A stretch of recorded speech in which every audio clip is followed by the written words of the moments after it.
वन्देऽहं श्रीगुरो श्रीयुतपदकमलं श्रीगुरून् वैष्णवांस श्रीरूपं साग्रजातं सहगणरघुनाथान्वितं तं सजीवं सावधूतं सावधूतं परिजनसहितं कृष्णचैतन्यदेवं श्रीराधा कृष्णपादान् सहगणललिता श्रीविशाखान्विताश्च नमो महावदन्याय कृष्ण प्रेम प्रदायते कृष्णाय कृष्ण चैतन्या नामने गौरतुसे नमः तप्त कांचन गौरांगी राधे वृंदावनेश्वरी विश्वानुसुते देवी प्रणमामि हरिप्रिये हे कृष्ण करुणा सिंधु दीनबंधु जगतपते गोपेश गोपिका कांता राधा कांत नमस्तुते इंदाय तुलसीदेवे प्रियाय केशवस्य च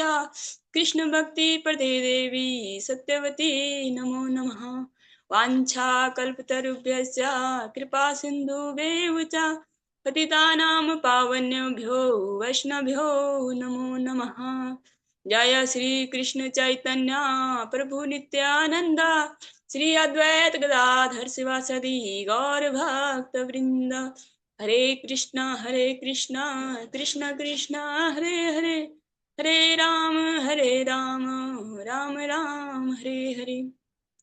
सर्वप्रथम भगवान के प्रकाश विक्रय गुरुपाद पद्म त्रिदंडी स्वामी अष्टोत्तर श्री श्रीमद भक्ति प्रसाद विष्णु गोस्वामी ठाकुर गुरुदेव महाराज के चरण कमलों में कोटि कोटि दंडवत ज्ञापन करते हुए उनके हेतु की कृपा की प्रार्थना करती हूँ। वे हम पे कृपा करें ताकि निज कर्ताभिमान भाव को छोड़कर केवल उनकी वाणी के वाहक के रूप में मेरा परिचय हो। तत्पश्चात परम गुरुदेव नित्य लीला परिष्ठ श्री श्रीमद भक्ति दयाल माधव गोस्वामी महाराज व परमेष्ठ गुरुदेव नित्य लीला परिविष्ट भक्ति सिद्धांत सरस्वती ठाकुर परपाल और समस्त गुरु परंपरा जय युक्त हो हम पे कृपा वर्षण करे ताकि हमारी हरिनाम में रतिमति हो सके, हरि गुरु वैष्णव सेवा में रतिमति हो सके।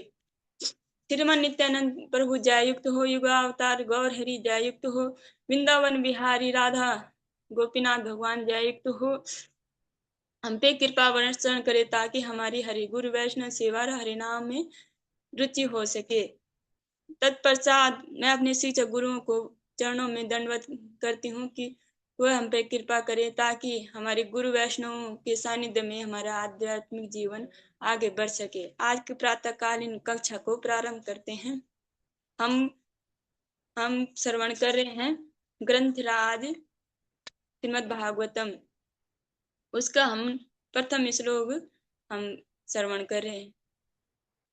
ओम नमो भगवते वासुदेवाय, ओम नमो भगवते वासुदेवाय, ओम नमो भगवते वासुदेवाय। जो हमने 2 दिनों से हम श्रीमद् भागवतम जी का प्रथम श्लोक हम श्रवण कर रहे हैं। तो जो प्रथम श्लोक है तो उसकी तो कितनी भी व्याख्या करो ऐसा लगता है कि कुछ छूट गया, क्योंकि भगवान के जो लीला है भगवान के बारे में तो हजारों वर्षों तक भी कोई गुणगान करे तो तब भी ऐसा लगेगा कि कुछ छूट गया है। तो एक बार हम थोड़ा सा पहले जो हमारे पहला वाला श्लोक है उसके थोड़ा उसका थोड़ा समराइज करेंगे। उससे एक बार श्लोक पढ़ लेते हैं, तब हम द्वितीय श्लोक की तरफ आगे बढ़ेंगे। जन्माद्यस्य यतोऽन्वयादितरतः चार्थे स्वविज्ञ स्वराट तेने ब्रह्महृदायादिकवये मुह्यन्ति यत् सूर्यः तेजो वारिमृदां यथा विनिमयो यत्र त्रिशगामिषः धाम्ना स्वेन सदा निरस्तकुहकं सत्यं परं धीमहि। तो भगवान जो ये श्लोक है भगवान के बारे में है। तो भगवान के बारे में अब मुझे पता चल रहा है कि भक्ति सिद्धांत सरस्वती ठाकुर प्रपाद जिन्होंने 3 महीने तक इस पे इस श्लोक पे व्याख्या की, तो उनका तो ऐसा तो नहीं होता होगा कि 1 घंटे का, जब उनका तो जब वो बोलते होंगे तो लगातार ही पता नहीं कितने समय तक बोलते होंगे। तो ये श्लोक ही ऐसा है, और उनमें तो सामर्थ्य थी जो उन्होंने की इतने, क्योंकि वो भगवान के जन थे, हमारी तरह तो थे नहीं, अल्पज्ञ। वो तो भगवान के जन थे और प्रकांड सब शास्त्रों के वो ज्ञाता थे। फिर भी हम थोड़ा थोड़ा जो करूंगे अपनी बुद्धि के हिसाब से। तो जो श्री भगवान है जन्मा जन्म जो अजन्मा भगवान है, भगवान अजन्मा है, आदि पुरुष है, ये ब्रह्मा जी ने भी बोल रखा है और शिव जी भी बोलते हैं गोपाल सहस्त्र नाम में। एक बार क्या हुआ कि पार्वती माता ने पूछा कि प्रभु आप तो सबके सभी प्राणियों के भगवान हैं और आप तो आप किसका नाम जप करते हैं? तो शिव जी भगवान बोलते हैं कि मैं जो सर्वेश्वर भगवान है उनका नाम वो करती। तब ये जो माता पार्वती जी को भी वो सुनाते हैं अपने कैलाश में भगवान के नामों को और बोलते हैं ये किसी आप इसे सुनना पर इसी किसी अयोग्य को मत सुनाना है भगवान के पवित्र नाम। तो जो भगवान है तो ये ब्रह्मदेव ने बोला है, ब्रह्मदेव ने पूरी जो ब्रह्म सहित में गोविंदम आदि पुरुषम तम हम भजाम्य जो उसका श्लोक है, ईश्वरा परमा कृष्णा सच्चिदानंद विग्रह अनादि आदि गोविंद सर्व कारण कारणम। और भगवान वो भी बोलते आदि मध्यान्ह भगवान जो वैसे भगवान तो हैं, शिव जी को भी भगवान बोलते हैं, लेकिन जो परमेश्वर हैं तो वो एक ही है। ईश्वर तो है, शिव जी को भी बोलते हैं ईश्वर और भी, लेकिन जो परमेश्वर है वो सिर्फ भगवान कृष्ण है। वो भी आदि मध्यांतर तो शुद्धो सात्विक विग्रह। वो भी बोलते हैं कि जो भगवान कृष्ण है वो आदि पुरुष हैं। और आगे के श्लोकों में भी बोलते हैं वो कि सर्व कारण कारणम, वो भी बोलते हैं सभी कारणों के कारण शिव जी भी। उत्पत्ति स्थिति संहार, वो बोलते हैं दूसरे श्लोक में उत्पत्ति स्थिति संहार सर्व कारण कारणम। भगवान शिव भी बोलते हैं कि वो सभी ये उत्पत्ति होती है, स्थिति मतलब जो प्रेजेंट है, और जो विनाश वो भी जो संहार होता है वो भी भगवान के द्वारा ही होता है। और भी जो सिद्ध पुरुष हैं जो जिन्होंने जो भगवान के बारे में जो जानते हैं, जो सिद्ध हैं, वो सिर्फ भगवान को ही परमेश्वर ही मानते हैं, वो औरों को नहीं मानते। वो इतर यत्र वत्र नहीं वो घूमते रहते और वो कंफ्यूज नहीं रहते, क्योंकि जिसको भगवान का ज्ञान हो जाता है, जो भगवान के शरणागत हो जाते हैं, उनका उनको भगवान का दिव्य ज्ञान प्राप्त हो जाते हैं, तो वो सब कुछ समझ पाते हैं, वो यहाँ वहां नहीं भटकते। तब दूसरे उसमें है जो क्या वे उन्होंने जो आदि तेने ब्रह्म हृदय आदि कवि, जो आदि कवि है ब्रह्मा जी, उनको भी भगवान श्री कृष्ण ने उत्पन्न किया। और तेजो वारि मृदाम यथा विनिमयो, जो जो भगवान की ये त्रिगुणमयी सृष्टि है, ये मतलब है तो ये मिथ्या, मतलब ये परिवर्तनशील है, ये कोई ये सत्य नहीं, लेकिन सत्य ना होके भी, सत्य ना होके भी सत्य सी प्रतीत होती है तो ये सब जानते हैं कि ये मतलब भगवान की माया, और ये मतलब परिवर्तनशील है। ये जो जो ये सृष्टि क्या है, परिवर्तनशील है, क्योंकि कभी या कुछ भी फिक्स नहीं है कि जो है वो ऐसे ही रहेगा, तो हमेशा ही बदलती रहती है। लेकिन ये सत्य न होके भी सत्य सी प्रतीत रहती है। जैसे कि यत्र तिर्षगा मिर्षा, जैसे मृग मिर्ची वो होती है, मृग मृग मिर्ची मिर्ची सा, हाँ, मृग मिर्ची सा होती है ना, तो उसमें जैसे रेगिस्तान में कहीं कहीं बहुत जैसे गड्ढा रहता है, उसमें रेत रहती है, तो उसमें जब वो चंद्रमा की या सूर्य की किरणें पड़ती हैं तो वो चमकता है, तो वो जो पशु रहते हैं या वो उनको लगता है कि यहाँ पानी है, वो भागते रहते हैं भागते रहते हैं। वैसे जो भौतिकवादी लोग होते हैं, तो वो जो सुख जो परमानंद भगवान का जो सुख, क्योंकि आत्मा भी जो आत्मा है वो भी सच्चित आनंद से बनी है, क्योंकि भगवान की शक्ति का अंश है ना, तो वो भी सच्चित आनंद से बनी, तो वो भी आनंद ढूंढती रहती इसमें उसमें वो बहुत सारे एग्जाम्पल भी रहते हैं। जैसे कि कभी जिस वैष्णव देते हैं कि जैसे कभी किसी के पास जब किसी पास जब रहने का आवास एक कमरा है तो वो बोले 2 कमरे हो जाए, तो मैं तब बस फिक्स था, अब तब हमें कुछ नहीं चाहिए। फिर जब 2 होते हैं तो वो बोलते हैं कि 4 हो जाते, तो इसके बाद हमें कुछ नहीं चाहिए। फिर वो ऐसे ही होता रहता है, ऐसे मतलब जो इच्छाएं हैं ये कभी भी मतलब उनमें उन ना इच्छाएं समाप्त होती ना उनमें वो कुछ आनंद उनको मिलता है, इसलिए वो दुखी रहते हैं। जो ये भगवान की ये त्रिगुणी मई जो सृष्टि है ये सत्य नहीं है, फिर भी ये सत्य सी प्रतीत होती है। और जो भगवान है जो वही वो अजन्मा है, परम सत्य है, अविनाशी है और आदि पुरुष है।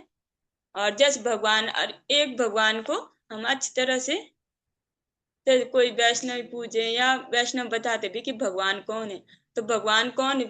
भगवान मतलब जिसमें षड भग होते हैं, षड भग होते हैं उसको भगवान कहते हैं। तो जैसे कोई धनवान है बोलते हैं तो पता नाम ही से पता चल जाए कि ये धन, इसके पास धन ज्यादा है तो ये धनवान है।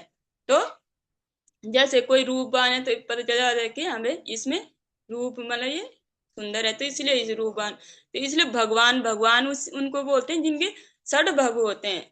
षड भग होते हैं ऐश्वर्य से ऐश्वर्य, वीर्यस्य, समग्रस्य, यशस्य और वैराग्यस्य। जो इनमें और हाँ हो गया। तो जिनमें ये षड भग होते हैं तो उनको भगवान बोलते हैं, क्योंकि जो भगवान का जो भी जो ऐश्वर्य है, भगवान का ऐश्वर्य इतना है। भगवान के ऐश्वर्य को ले लो आप, कितना ऐश्वर्य होते जैसे जैसे इस धरा धामी पे लगा लो आप कि कितना ऐश्वर्य है भगवान का, क्योंकि जो भगवान के विष्णु जी के या कृष्ण के जो भी मतलब मंदिर होते हैं वो उनका ऐश्वर्य।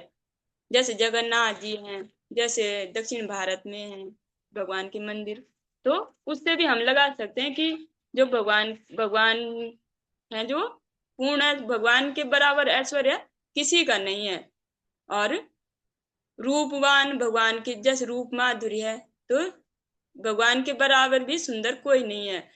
जो भगवान हो जो भगवान कृष्ण है पूरी दुनिया उनपे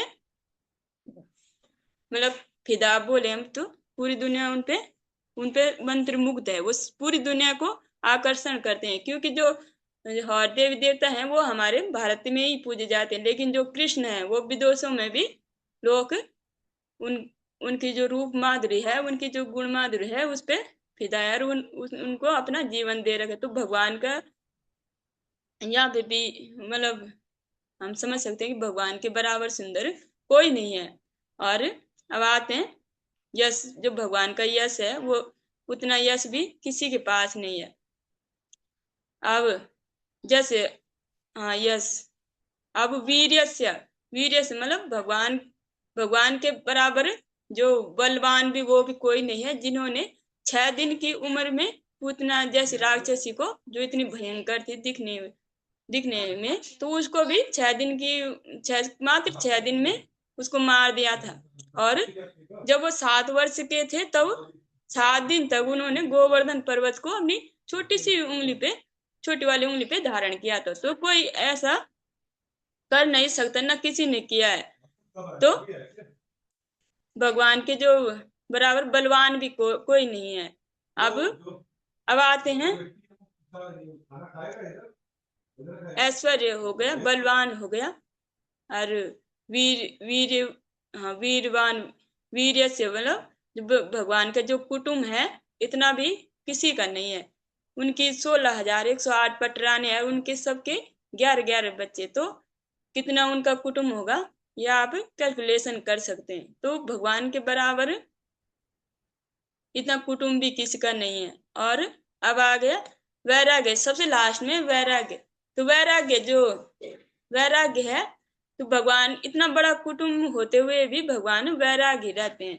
जब उन्होंने लीला की, जो अपने कुटुंब को, जो उनकी जो जो जहाँ जहाँ स्वर्ग से जो जो देवी देवता तो वहां आ रखे थे वहां से उनको भेजा अपनी लीला के माध्यम से। और जो असुर मोहिनी लीला की अपनी, असुर मोहिनी लीला मतलब जो असुर लोग हैं जो भगवान को नहीं मानते, और उनके लिए लीला की कि भगवान ने जो अपने कुटुंब को लड़ा के और वो मर गए, एक दूसरे को लड़ के वो मर गए। उन्होंने मदिरा पान की और प्रवास क्षेत्र में वो मर गए। लेकिन भगवान ने वो लीला की और भगवान भी मर गए। जो ऐसे असुर होते हैं जो भगवान को नहीं मानते, वो ऐसे सोचते हैं। तब सुखदेव गोस्वामी जी भी बोलते हैं, जब ये लीला करके भगवान अपने धाम चले गए, सुखदेव गोस्वामी जी बोलते हैं कि जो जो भगवान अपने गुरु पुत्र जो मर गए थे, यमराज के वहां से ला सकते हैं। और जो मतलब जिसने उनको तीर मारा था, उस शिकारी को जब वो रोने लग गया तो कि मैंने कितना बड़ा अपराध कर दिया, कि मैंने आपको तीर मार दिया, तो उस उनको पहले ही सशरीर वैकुंठ भेज दिया। क्या वैकुंठ जाए, आपका कोई इसमें कोई दोष नहीं है, मैं ही लीला कर रहा हूं, ये मेरी लीला का भाग है। तो जो भगवान ऐसा कर सकते हैं, मतलब जिसने उनको मतलब मारा, तो उसको सशरीर वैकुंठ भेज सकते हैं, तो क्या वो मर सकते हैं? तो सुखदेव गोस्वामी जी ने क्लियर किया था कि भगवान लीला करे, भगवान सशरीर ही वहां गए, अपने धाम गए थे। सबने देखा, जो देवी देवता थोड़ा देखा, तब तक भगवान अपने वहां चले गए थे। लेकिन जो असुर लोग हैं, असुर मोहिनी लीला की, वो बोलते हैं कि भगवान भी मर गए थे, वो भी इंसान थे। अरे एक दिन मतलब ऐसा ऐसा हुआ, अरे उनको मतलब ब्राह्मणों का श्राप लगा और वो मर गए। तो भगवान ने उनके लिए ये ऐसी वाली लीला की। फिर भगवान ये मैसेज भी देना चाहते थे कि जो ब्राह्मणों का मतलब किसी प्रकार से मतलब उनका मजाक बनाएगा, तो मतलब ऐसा होगा। फिर उनको अपने जो जो जहां जहां से अपनी लीला संवरण भी करनी थी, जो जहां जहां से देव पुत्र कोई, क्योंकि हमने जब पहले जब भगवान की कथा सुनी थी दशम स्कंद, तो उसमें लिखा था बहुत सारे देवी देवताओं को ब्रह्मदेव ने आदेश दिया था कि आप उनके कुटुंब में चले जाओ, आप भगवान की सेवा के लिए पहले चले जाओ। तो बहुत सारे पहले आ गए थे, कुछ बाद में आए, उनके पुत्र बन गए। तो वो सब भगवान के जन थे, ये भी हमने सुना। अब परम वैराग्य वैराग्य तो लास्ट में जब वो सब कुछ हो गया था, सब मतलब लीला समाप्त हो गई, असुर मोहिनी लीला, मतलब वो जो सारे कुटुंब उनका समाप्त हो गए, तो आराम से बैठ के पीपल के पेड़ के नीचे बांसुरी बजा रहे थे। मतलब उनको कोई न मोह है न शोक है। तो भगवान परम वैराग्य तो ऐसे सिर्फ भगवान ही हो सकते हैं। अब अब हम द्वितीय श्लोक की तरफ बढ़ते हैं। भगवान के बारे में तो जितना भी बोलो वो कमी है, पर अभी जितना भी याद, क्योंकि पूरे भागवत में भगवान ही का गुणगान है, तो हम आगे के उसमें सुनेंगे। द्वितीय श्लोक। धर्मो प्रोचित कैतवो अत्र परमो निर्मत्सराणां सताम् वेदं वास्तवमत्र वस्तु शिवदं तापत्रय उन्मूलनम् श्रीमदे भागवते महामुनिकीर्ते किं वा परेरीश्वरः सद्यो हृदवरुध्यते अत्र किदभिः शुविस्तत्क्षणात्। एक बार फिर हम एक बार हम फिर सुनेंगे। धर्म प्रसिद्ध कैतवो अत्र परमो निर्मत्सराणां सतां वेदं वास्तवमत्र वस्तु शिवदं तापत्रयोन्मूलनम् वेदं श्रीमदे भागवते महामुनि कृते किं वा परेरीश्वरा सद्यो हृदवरुध्यते अत्र कितभिः शुश्रूषुभिस्तत्क्षणात्। इसका शब्दार्थ सुनते हैं।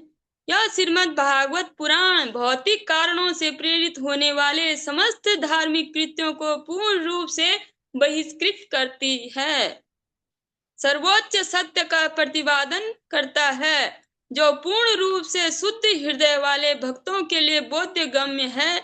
यह सर्वोच्च सत्य वास्तविकता है, जो माया से पृथक होते हुए सबके कल्याण के लिए है। ऐसा सत्य तीनों प्रकार के संतापों को समूल नष्ट करने वाला है। महामुनि शील व्यास देव द्वारा संकलित यह सुंदर श्रीमद् भागवत पुराण ईश्वर साक्षात्कार के लिए आप में अपने आप में पर्याप्त है, तो फिर अन्य किसी शास्त्र की क्या आवश्यकता है। जैसे ही कोई ध्यान पूर्वक तथा विनीत भाव से श्रीमद् भागवतम के संदेश को सुनता है, वैसे वैसे ज्ञान के इस संस्कार अनुशीलन से उसके हृदय में परम भगवान स्थापित हो जाते हैं। अब हम इसका एक्सप्लेनेशन सुनते हैं। धर्म में 4 मूल विषय सम्मिलित हैं: पुण्य कर्म, आर्थिक विकास, इंद्रिय तुष्टि और तथा भवबंधन से मोक्ष।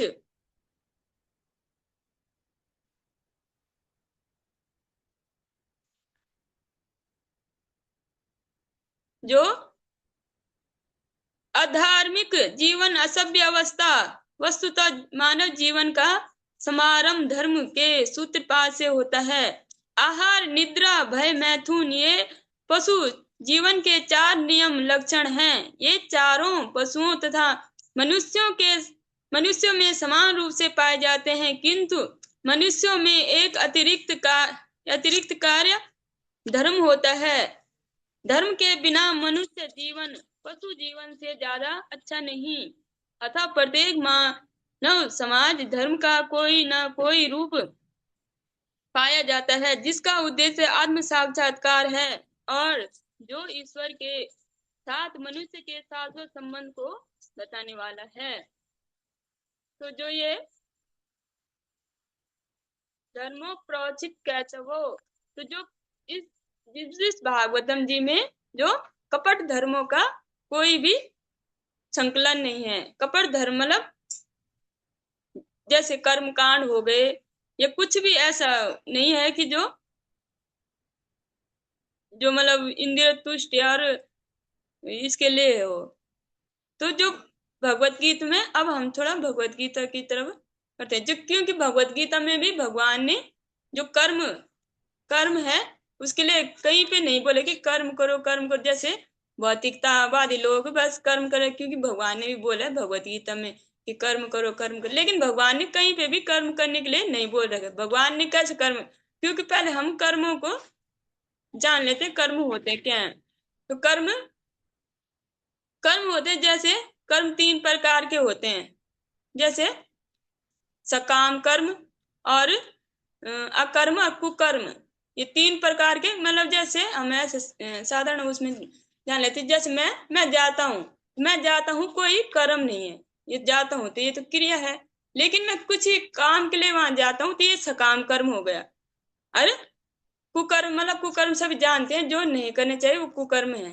लेकिन भगवान ने ऐसे कर्मों के, सकाम कर्मों के, भगवान ने कैसे कर्मों के लिए बोल रखा है। भगवान ने बोल रखा है भक्ति योग के लिए बोल रखा है, भक्ति परक कार्यों के लिए बोल रखा है भगवान ने सब जगह। भगवान ने बोल रखा मन मना बहुमत भक्त मध्या जीवाम नमस्कुरु मामे वैश्वस युक्त महात्मान मत परायणा, कि जो मुझे नमस्कार करो, जो मेरे मन, अपने ये मन है, ये चंचल मन, ये मुझ में लगाओ। और दूसरे इस लोग में भी तब भगवान ने बोला जो आप ऐसा करोगे, मेरी पूजा करोगे, तो अगर आप इस तरह के कर्म करोगे तो आप निश्चित ही मुझे पाओगे। यद करोसी यदश्नासी यज्जु होसी यदासी यत, मतलब जो भी आप तुम करते हो ददासियत, मुझे दो, जो अपने कर्मों को जो भी आप करते हो मुझे समर्पित करो। भगवान ने ऐसे मैसेज दे रखे हैं। तो जो भगवान बोलते हैं, तो सकाम कर्मों के लिए भगवान ने, सकाम मतलब जो हम अपने लिए करते हैं, और भगवान के लिए जो भगवान के लिए किए जाते हैं वैसे कर्मों को भगवान ने बोला अगर आप ऐसे कर्म करोगे तो तभी आप मुझे प्राप्त कर सकोगे। लेकिन सकाम कर्मों के लिए आप कर्म करोगे तो उसके फल तो उतने मतलब आपको दुखदायी होंगे, तिरतापों से नहीं बचा सकते। यद तपस्या सिकौन्ते तत्पुरुषो मदर्पण, जैसे जो तुम तपस्या भी करते, पूजा भी करते हो, तुम मुझे समर्पित करके क्या करो। ऐसा भगवान ने उनको आदेश दे रहे। जो जो भी आप अपने कार्य करते हो, जीवन के कर्म करते हो, तो मुझे समर्पण करे। तस्मात् सर्वेषु कालेषु माम अनुस्मर युद्ध चा। जो तुम अपने जो भी तुम्हारे जो भी सबके जो भी कार्य होते हैं, क्योंकि जो सुबह से लेकर शाम तक हर किसी का कुछ न कुछ मतलब युद्ध कार्य को भी युद्ध के रूप में, जो मतलब कार्य भी एक तरह से युद्ध होते हैं, क्योंकि चुनौती रहती है, अब हमने ये करना है, तो जो भी अपने कार्य है मुझे समर्पित करके। तो ये कैसे करेंगे हम, तो ये भगवान की जब से हम गुरु वैष्णव की कृपा से आ रखे हैं, तो जैसे अपने लिए जैसे प्रसाद बनाना, तो भगवान भगवान के लिए, तो भगवान तो सब छोड़ना तो कर लेंगे, तो आपके लिए ही तो छोड़ेंगे इस तरह से। मतलब जो प्रसाद बना पहले भगवान को अर्पण किया, तब खाया आपने। जो सुबह भगवान की जो सुबह होती है, तो आप भगवान की आरती नाम जप ये सब करके जो भी कार्य करते हैं, तो भगवान को समर्पित कर करके क्या करो इस कर्म के। तो ये होते हैं भक्ति पर कर्म। और जो भगवान की शरण में नहीं है, जो ऐसे मतलब भगवान का नाम जप नहीं करते, भगवान का जो भोग लगाते हैं वो भगवान को अर्पण नहीं करते, ऐसे ही खाते हैं, तो उसको भगवान ने बोल रखे वो तो चोर चोर हैं वो, मतलब वो ऐसे खा रहे जैसे चोरी का कुछ खाए हो। क्योंकि जो अपने जो हमारे मतलब भगवान है हमारे पिता, भगवान बोलते हैं पिता हम इस जगत माता धाता पिता महा। तो वो इस तरह से उन पदार्थों को ग्रहण करते हैं, जैसे कोई कोई माता पिता भी वही है, लेकिन बच्चे अपने माता पिता को मतलब न देके मतलब खुद ही खा लेते हैं, तो वो कैसे निंदनीय लोग उनकी निंदा करते हैं कि हाँ भैया कितने निंदनीय लोग हैं।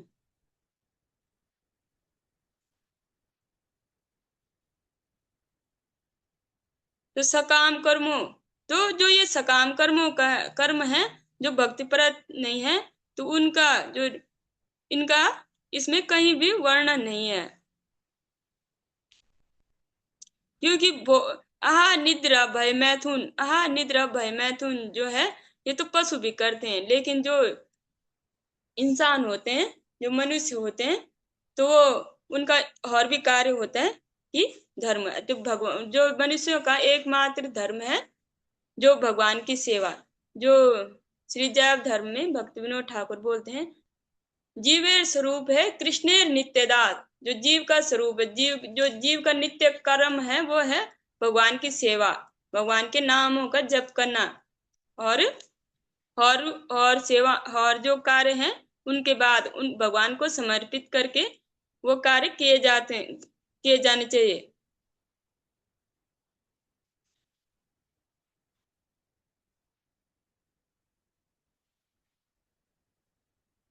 धर्म के बिना मनुष्य पशु के समान है। प्रत्येक मानव समाज में धर्म का कोई न कोई रूप पाया जाता है, जिसका उद्देश्य आत्म साक्षात्कार होता है और जो ईश्वर के मनुष्य के शाश्वत संबंध को बताने वाला होता है।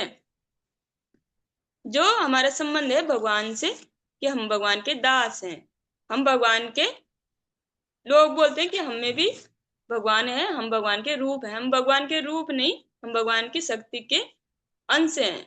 तो ये इसमें हम क्लियर करते हैं कि हम पहले तो हम अपनी जो भ्रामक वो है कि हमें हमें भी भगवान है, सब में भी भगवान है, भगवान तो है इसमें मतलब, लेकिन जो हम भगवान नहीं है, तो भगवान हम में होते हुए भी निर्लिप्त हैं।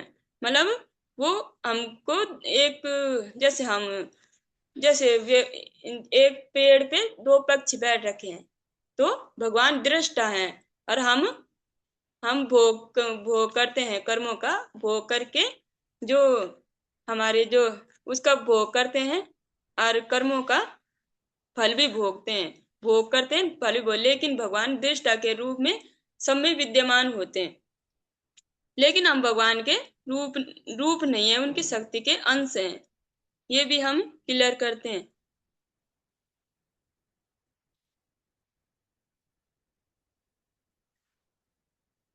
इसमें ज्यादा वो न करके, तो जो ये है कि क्योंकि यह सर्वोच्च वास्तविक सत्य है, भक्तों के लिए बोधगम्य है। तो जो ये भागवतम है वो श्रीमद् जो श्रीमद् भागवतम है, ये किसी ऐसे व्यक्ति के लिए नहीं है कि जो भगवान में आस्था नहीं रही। ये तो परमहंस संहिता है, और ये परमहंसों का आस्वादन का विषय है। भगवान की लीलाओं का आस्वादन जो परमहंस है, भगवान के प्रियजन, उस वो इनका निरंतर पान करते हैं, और उनके लिए ये बोधगम्य है। मानव सभ्यता की निम्नतर अवस्थाओं में भौतिक प्रकृति पर प्रभुत्व जमाने हेतु सदैव होड़ लगी रहती है। दूसरे शब्दों में कहें कि इंद्रियों को तुष्ट करने हेतु निरंतर स्पर्धा चलती रहती है। ऐसे प्रवृत्ति के वशीभूत होकर मनुष्य धर्म की ओर मुड़ता है। इस प्रकार वह कुछ भौतिक लाभ प्राप्त करने हेतु पुण्य कर्म या धार्मिक कर्म करना चाहता है, किंतु यदि ऐसे भौतिक लाभ अन्य साधनों से प्राप्त हो सकते हैं तो तथा कथित धर्म की उपेक्षा की जाती है। आधुनिक सभ्यता का यही हाल है। मनुष्य आर्थिक दृष्टि से संपन्न होता जा रहा है, अतः वर्तमान समय में वो धर्म से अधिक रुचि नहीं लेता। गिरजा घर, मस्जिद, मंदिर एक प्रकार के अब निर्जन हैं। मनुष्यों की रुचि अपने पूर्वजों द्वारा बनाए गए धार्मिक स्थलों में न होकर फैक्ट्री, दुकानों, सिनेमा घर की ओर अधिक से अधिक है। धर्म का आचरण किसी न किसी आर्थिक लाभ के लिए ही किया जाता है। आर्थिक लाभ की आवश्यकता इंद्रिय तृप्ति के लिए पड़ती है। प्राय इंद्रिय तृप्ति के पीछे भाग भागकर परेशान होने के पश्चात ही मनुष्य मोक्ष की तरफ मुड़ता है और परमेश्वर से तदाकार होने का प्रयत्न करता है। कहने का भाव यह है कि सारी दिशाएं विभिन्न प्रकार की इंद्रिय तृप्ति, वेदों में उपयुक्त चारों कर्मों की संतुष्टि नियामक के रूप में की गई है, जिससे इंद्रिय तृप्ति के लिए अनावश्यक स्पर्धा उत्पन्न हो। किंतु श्रीमद् भागवतम इंद्रिय तृप्ति संबंधी इन सब कार्यों से परे है। तो जो बोल रहे हैं कि सब लोग जो भौतिकता की तरफ भाग रहे हैं, अरे कैसे कैसे कैसे ज्यादा पैसे हो, कैसे ज्यादा हम प्रोग्रेस कर सके। प्रोग्रेस मतलब अपनी मकान, दुकान, ये गाड़ी, ये कैसे ज्यादा हो, इसके पीछे भाग रहे हैं। लेकिन जो श्रीमद् भागवतम जी है, ये इन चीज से परे है। इनका यहाँ कोई भी वर्णन नहीं है। इस भौतिक जगत में पशु तथा पशु, मनुष्य तथा मनुष्य समाज तथा समाज और राष्ट्र तथा राष्ट्र के मध्य तीक्ष्ण स्पर्धा चल रही है। आप देख ही रहे होंगे कि एक कंट्री दूसरी कंट्री से ज्यादा कैसे, हमारे पास ज्यादा हथियार हो, ज्यादा सब कुछ हो, ताकि हम मतलब वो ज्यादा मतलब दूसरों पे, जो दूसरे जो देश हैं जो इतने विकसित नहीं है, उन पे हम राज कर सके। तो इसी का स्पर्धा चल रही है। लेकिन भगवान के भक्त ऐसे स्पर्धा से परे हैं। जो भगवान के भक्त होते हैं निर्मत्सराणाम, जो किसी से कोई मत्सर नहीं, कोई प्रतिस्पर्धा नहीं। वे भौतिकवादी व्यक्ति से स्पर्धा नहीं करते, क्योंकि वे भगवत धाम वापस जाने के मार्ग पर हैं, जहाँ जीवन शाश्वत तथा आनंदमय होता है। ऐसे आध्यात्मिकवादी द्वेष रहित और शुद्ध हृदय वाले होते हैं। भौतिक जगत में प्रत्येक व्यक्ति दूसरे व्यक्ति से ईर्ष्या करता है, अतएव स्पर्धा चलती रहती है। जैसे स्कूलों में भी बोलते कंपटीशन होना चाहिए, कंपटीशन होना चाहिए। लेकिन बहुत आध्यात्मिक जगत क्या बोलते हैं, गुरुदेव कृपा बिंदु दिया करो ये ही दाते हीन। तो सकल सहाने बल दिया करा, निज माने स्पृहा हीना। तो जो आध्यात्मिक जगत है गुरुदेव से प्रार्थना कर रहे हैं कि क्योंकि जो गुरु के जो गुरु के पदार्थ से होंगे, जो गुरु के अनुगत्य में होंगे, वही भगवत मार्ग से अच्छे से बढ़ सकते हैं। नहीं तो बिना गुरुदेव के तो भगवत मार्ग पाना असंभव है। भले चाहे दिन में ऐसा हो सकता है कि दिन में कभी चांद आ जाए और क्या बोलते हैं, दिन दिन में चांद आ जाए, रात में सूर्य हो जाए, तो ऐसा हो सकता है, लेकिन कभी हो सकता है, लेकिन बिना गुरु के भगवत प्राप्ति कभी नहीं हो सकती। तो वहाँ तो गुरुदेव कृपा करते हैं, तो जो आध्यात्मिक पद पे बढ़ने वाले वो बोलते हैं कि हमें स्प्रेयाहीन, मतलब किसी से स्प्रेया नहीं करनी, मतलब किसी से प्रतिस्पर्धा नहीं करनी, ऐसा हमारा चित्त हो। जो भक्तों में जो प्रतिस्पर्धा होती है तो ऐसा ना हो। हर जगत में छोटे बच्चों से ही सिखाया जाता है कि हमें उसके 90% है तो 91, किसी के 91 है तो अगली बार 92, ऐसे करके मतलब ऐसी स्पर्धा चलती रहती है, कंपटीशन। ये सिखाया जाता है कि ऐसा होना चाहिए, लेकिन जो आध्यात्मिक जगत है इसका उल्टा है, वहाँ स्प्रेहा नहीं है, स्पर्धा नहीं है। भौतिक जगत में सब मतलब ईर्ष्या स्पृहा ये तो चलता है।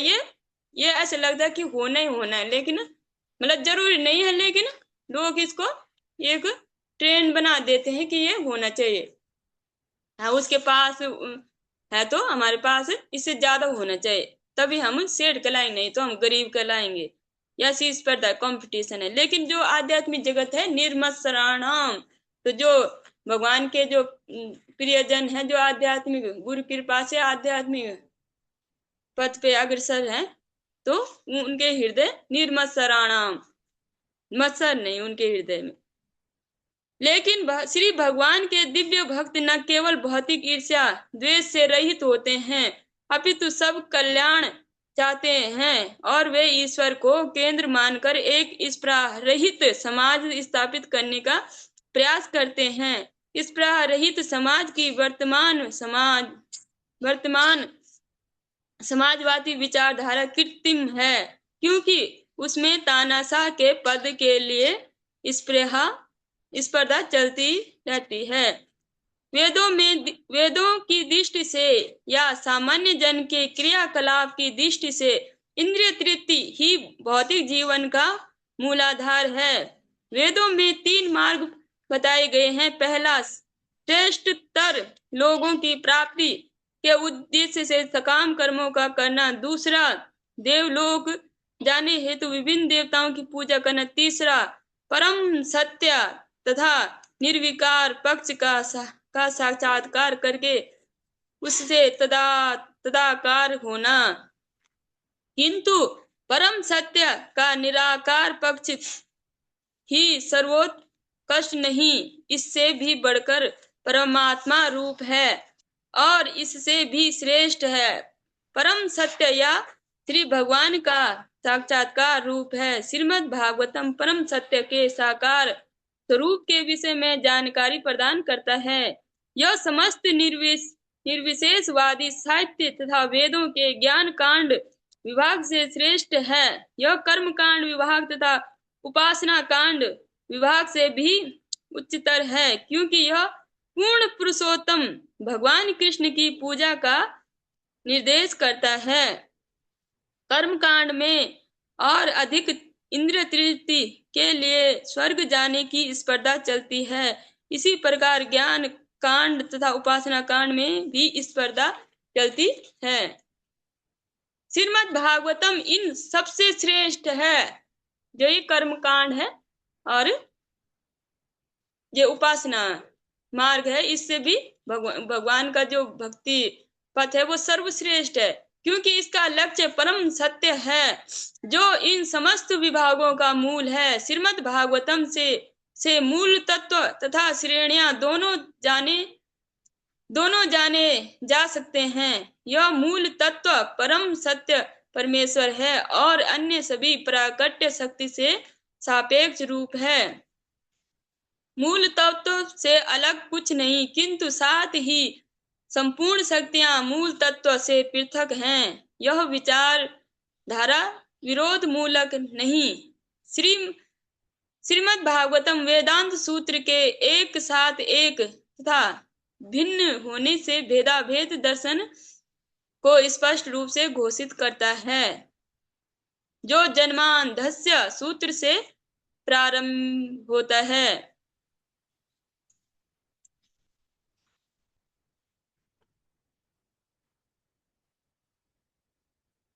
यह ज्ञान की श्रीमद् भगवान यह ज्ञान की श्री भगवान की शक्ति श्री भगवान के साथ एक तथा उससे भिन्न भी है।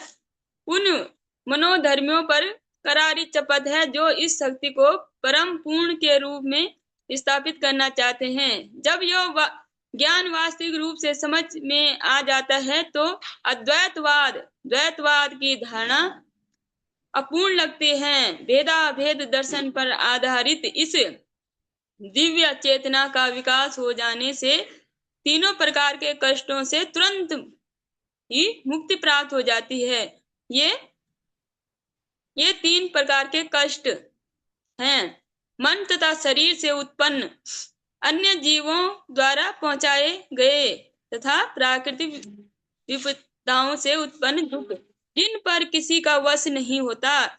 श्रीमद् भागवतम का शुभारंभ परम पुरुष के प्रति भक्त के आत्मसमर्पण शरणागति से होता है। भक्त भली भांति जान सकता है कि वह श्री भगवान से ऐसे होते हुए भी उनकी स्थिति उनके नित्य दास के रूप में है। जो श्रीमद् भागवतम जी को आत्मसात कर लेगा तो वो जान पाएगा कि वो भगवान की जो उसका जो नित्य धर्म है वो है भगवान के सेवक के रूप में वो भगवान की सेवा करना चाहते हैं। क्योंकि हम जो जीव का जो मनुष्य है तो उनको मनुष्य देखते होंगे कि उनका सेवा भाव होता है। तो हमारे जो मूल कारण क्या है, हम सेवक ही हैं। तभी तो कोई जब भगवान के बारे में जिनको पता नहीं, अज्ञानतावश या जिसी के कारण समझो अभी बहुत सारे ऐसे भी स्थान है जहाँ भगवान चैतन्य महाप्रभु के जन्म पर पूरे संसार में घूम ही रहे हैं। क्योंकि जो भगवान चैतन्य महाप्रभु है वो युग धर्म संस्थापक है। तो जो कलयुग का युग धर्म है हरिनाम संकीर्तन, तो चैतन्य महाप्रभु और उनके जन, तो चैतन्य महाप्रभु आए और उन्होंने मतलब धर्म की स्थापना की अपने जो जनों को। वैसे तो वो स्वयं भी एक सबको हरिनाम में मतलब प्रचार कर सकते थे, लेकिन उन्होंने सिर्फ सिखाया लोगों को, जो अपने जनों को उनको सिखाया कि आपने प्रचार करना है ताकि जो विश्व में पूरी तरह से प्रचार हो सके। पृथ्वी ते आचे नगर आदि ग्राम सर्वत्र प्रचार होई मोर नाम। भगवान ने घोषणा कर रखी है कि पृथ्वी का कोई सा भी कोना नहीं छूटना चाहिए जहाँ हरिनाम प्रचार न पहुंचे। हम लोग श्यामकालीन कक्षा में भी श्रवण कर रहे हैं कि उन्होंने जो अपने पहले प्रथम प्रचारक हरिदास ठाकुर नित्यानंद प्रभु को जाओ हरिदास जाओ नित्यानंद, मतलब जाओ घरे घरे करो यही प्रचार, मांग यही भिक्षा कर कृष्ण शिक्षा, जो बोलो कृष्ण भजो कृष्ण कर कृष्ण शिक्षा। कि आप जाओ हर जगह जाओ आप और लोगों से हरिनाम करो, इसकी भिक्षा मांगो कि आप हरिनाम करो। तो बहुत सारे जो भगवान के विरुद्ध हैं तो वो उनका उपवास भी उड़ाते हैं, उनको कुछ भी बोलते हैं। लेकिन वो जो जैसे हम भी देख रहे कि वैष्णवों को बहुत सारे लोग मतलब उनको बोलते क्या है ये लोग ऐसे मतलब चिल्लाते रहते हैं, और मतलब बहुत सारे श्रद्धावान भी होते हैं लेकिन बहुत सारों की श्रद्धा नहीं होती तो उनको ऐसे। लेकिन फिर भी वैष्णव हर गांव गांव जाकर भगवान के नाम का प्रचार कर रहे हैं ताकि जो चैतन्य महाप्रभु गौरवाणी है, जो चैतन्य महाप्रभु का आदेश उसका पालन हो सके। तो सब जगह वैष्णव जा रहे हैं। जो हमारे परम गुरुदेव हैं, जो हमारे गुरुदेव हैं, परम गुरुदेव ऐसे दुर्गम्य स्थानों पे गए थे जहाँ कहीं मतलब दूर दूर गांव गांव में, जहाँ कभी रोड राड भी नहीं रहती थी पहले जमाने में, वहां भी परम गुरुदेव गए। गुरुदेव भी ऐसे ऐसे स्थानों पे जाते हैं जहाँ मतलब कोई संत पहुंच भी नहीं सकता, और अपने जो जनों को उनको भी आदेश देते हैं कि आप भी जाओ और लोगों को हरि नाम में लगाओ, क्योंकि ये भगवान का आदेश है। जो वैष्णव सार्वभौम जगन्नाथ दास बाबा जी महाराज थे, तो जब उन्होंने उनका शरीर पूरा होने वाला था, तो उनके जो जो उनके सेवक थे बिहारी दास, बिहारी दास, तो वो उन्होंने जब उनका शरीर पूरा होना था, तो नवदीप गए थे, तो उन्होंने उनको उपदेश दिया था कि जो युग युग जो जिस युग में जो मतलब जिस युग में जो भगवान अवतरण होते हैं, उनका उनका सर्वप्रथम पूजन करना चाहिए। तो इस युग के भगवान कलयुग के भगवान चैतन्य महाप्रभु है। तो जो उनकी पूजा न करके भले और भी भगवान है, अब उनको नहीं मानेगा तो उसका कल्याण निश्चित नहीं है। ये बोला था उन्होंने कि जो युग अवतार चैतन्य महाप्रभु हैं, तो उनकी पूजा जरूर करनी, उनकी पहले उनकी पूजा करनी चाहिए। और इसका परिणाम भी जगन्नाथ जी में भी है, क्योंकि हर हर युग में अलग अलग भगवान के अलग अलग रहने के निवास स्थान थे। तो जब जब सतयुग में था, तो सतयुग में भगवान का जैसे राष्ट्रपति का रहता है ना, जो वर्तमान राष्ट्रपति है, जो प्रधानमंत्री, उनका एक फिक्स निवास स्थान है, उसकी जगह मतलब, तो वैसे ही भगवान भी अलग अलग युगों में अलग अलग स्थानों पे उन्होंने अपना निवास स्थान बनाया। तो जो सतयुग में था उनका बद्रीनाथ, बद्रीनाथ धाम में जो भी जाता तो वहां भगवान के दर्शन जरूर पाता। तब सतयुग के बाद आया त्रेता, त्रेता में रामेश्वरम, वहां पे भगवान ने अपना निवास स्थान बनाया। द्वापर में द्वारिका, और कलयुग में जगन्नाथ जी। तो जगन्नाथ जी में भगवान कलयुग की जो भी जात है, तो वो भगवान भगवान का निवास स्थान है जगन्नाथ जी। तो जगन्नाथ जी में भी चैतन्य महाप्रभु हैं, और कोई देवी देवता नहीं है, क्योंकि वो भगवान का निवास स्थान है, कलयुग के भगवान है। तो चैतन्य महाप्रभु, क्योंकि उन्होंने भगवान के रूप में प्रकाश नहीं किया खुद को, कि एक भक्त के रूप में किया, फिर भी उनका वहां पे मतलब जगन्नाथ जी के साथ उनका विग्रह है, उनकी पूजा होती। तो जो युगावतार हैं उनका पूजन और उनके बारे में सबको पता होना चाहिए।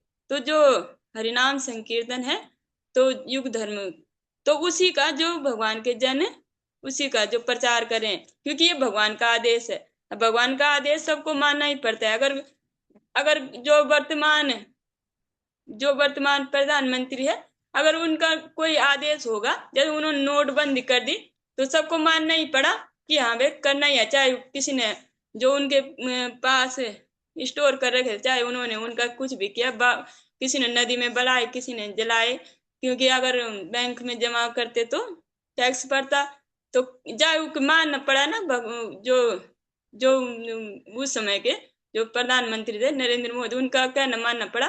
तो इस इस इस युग का भी जो भगवान का आदेश है हरिनाम, हरिनाम करना, तो वो सबको ही मानना पड़ेगा। अगर कोई नहीं मानेगा तो अपनी दुर्गति का कारण वो स्वयं बनेगा।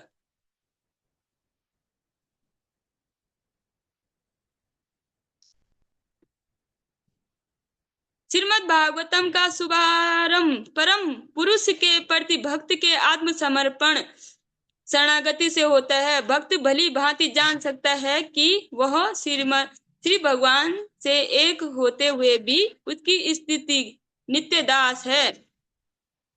जो भगवान के, तो हम कौन है? भगवान के दास।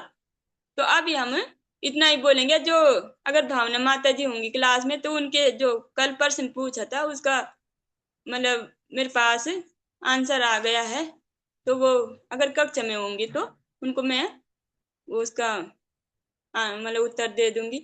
और अब इस कक्ष को यहीं पे विश्राम देंगे।